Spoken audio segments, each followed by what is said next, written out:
the Cats Away by Dragon Kid 87.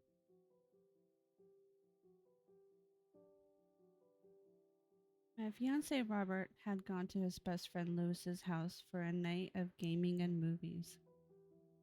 You know, guys' night in.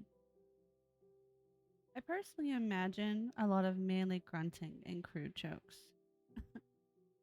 Anyway, at around 5 p.m., he kissed me and said goodbye. I spent most of the evening working on my art. Drawing commissions are a pain because usually what inspires my client is usually one of the things that turn my creative wheel the least. Eventually, I gave up and turned to my old standby, Netflix. I've been meaning to get back to my Buffy the Vampire Slayer binge. I let off somewhere in the middle of the third season, and my TV OCD, as Robert calls it, was making me have to at least finish out the season. You know, the appropriate stopping point thing.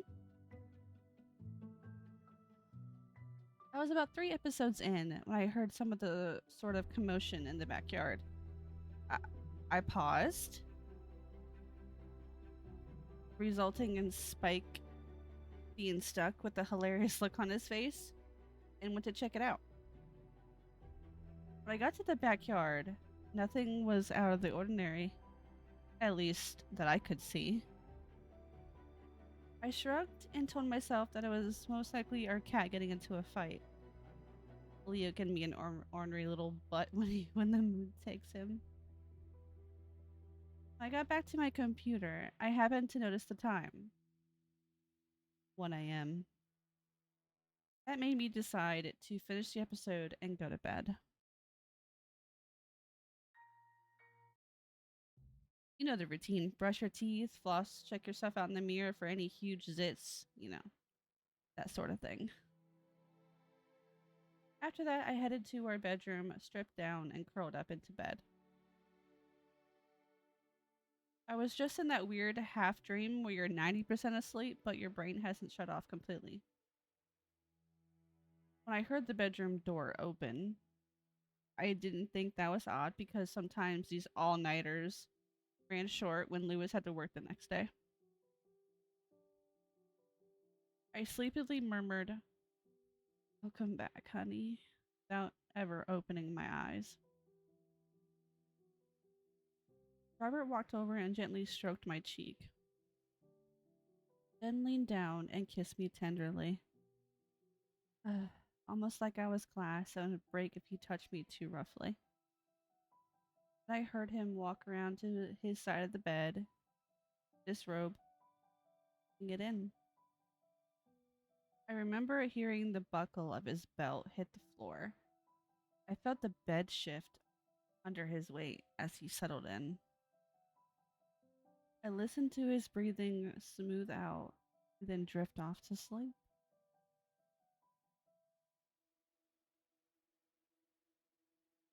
In the morning, I woke to the sounds of pans clattering in the kitchen. Ugh, I groggily rolled out of bed and threw on a nightgown. I staggered out of our room and made my morning pit stop in the bathroom just around the corner. After a few minutes, I wandered out into the kitchen.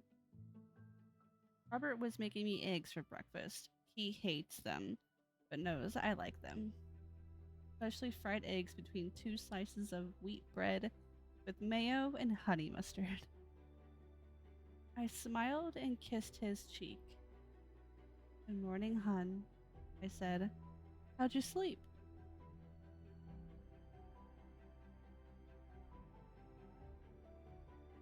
Huh. He smiled and replied, "Pretty good, considering that Lewis's couch is crap."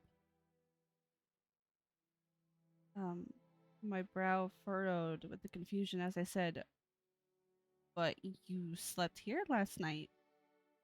He put down the spatula and turned to me, replying, "No, I didn't. Lewis and I gamed till like 4, and then I passed out on his couch. I just got home about 30 minutes ago." My heart started to race with the first spurt of fear as I said, "But I remember you coming home around 2. You you kissed my cheek." And that, officer, is when we noticed the muddy footprints by the back door, at least a couple of sizes larger than the shoes that Robert wore.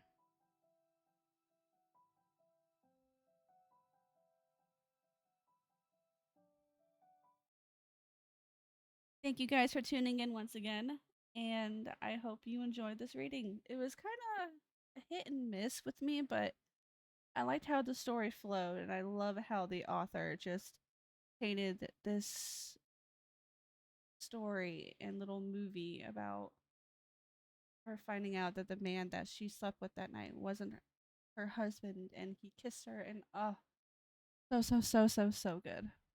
Um,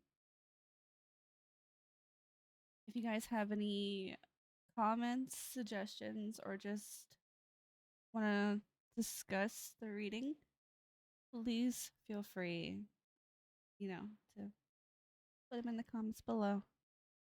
Thank you for listening again, and I'll see you next time.